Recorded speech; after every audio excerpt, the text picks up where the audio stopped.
Hello everyone. Hope you are enjoying the sessions on the subject What Makes a Leader. Today we are going to cover a quality which is essential in these difficult times. I'm going to talk about courage. In professional and personal lives, we are likely to encounter tough situations. There is a tendency to kick the can down the road. However, in a crisis, leaders need to confront and resolve tough issues. In such situations, the leader needs to demonstrate a quality which is critical to get over these situations. That is courage. According to my friend, schoolmate, and teacher at Harvard Business School, Professor Ranjay Gulati, courage is not the absence of fear, but taking action despite it. Courage is a muscle that helps us to overcome fear and act courageously. He also says that courage is not just physical courage, but also moral courage. We live in an uncertain environment. The political, economic, and technological landscape is rapidly evolving. In the face of these changes and uncertainty, business leaders are often reluctant to take bold action. Some freeze, too overwhelmed to make decisions. Many hunker down, hoping to wait out the chaos. Others retrench, trying to protect their organization's future and their careers. We face these situations in Times Out of Home, a subsidiary of Bennett Coleman and Company, an entity I led during the financial crisis of 2008-2009. We lost almost 40% of the revenue through cancelled contracts. Most companies in the media industry went into cost-cutting mode by laying off people and giving up long-term contracts. The company's net worth declined by almost 50% in 1 year, given our recent acquisition of media assets. We were all looking down the barrel of a gun. We presented a plan to the board of directors, which entailed driving revenue through innovation and improvement in profitability through productivity initiatives. We were able to retain high-quality talent and executed the strategy flawlessly. While our competitors were retreating, we were moving forward.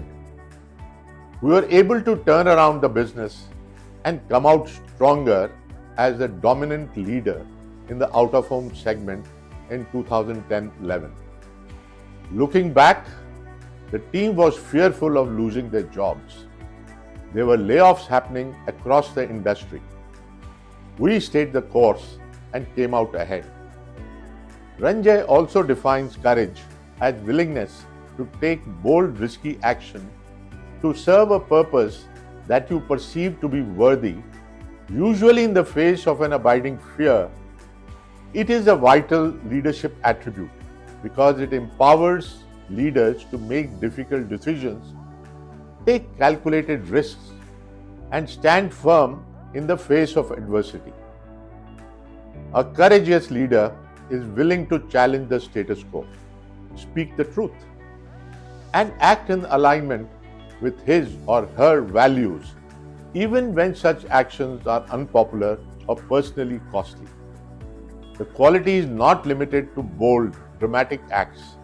It also includes the quiet strength to admit mistakes, seek feedback, and change courses when necessary.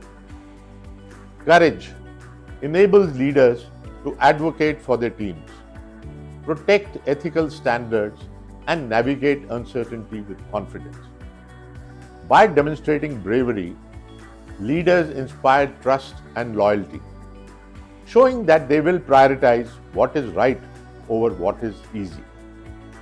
Courageous leaders also create a culture where others feel safe to voice ideas, take initiative, and innovate without fear of undue criticism or failure.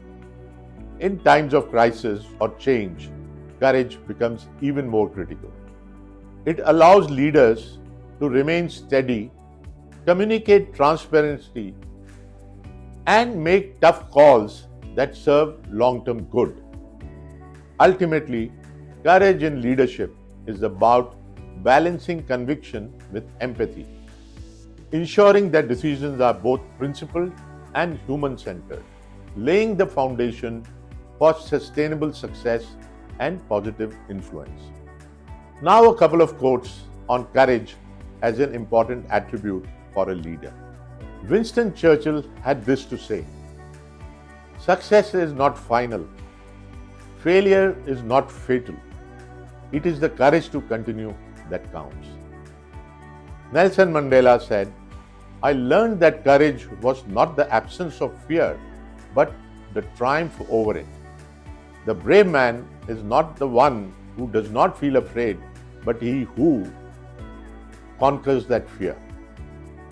Now the question for you to answer: have you ever seen a leader you have worked with who conquered fear and demonstrated the courage to continue and succeed?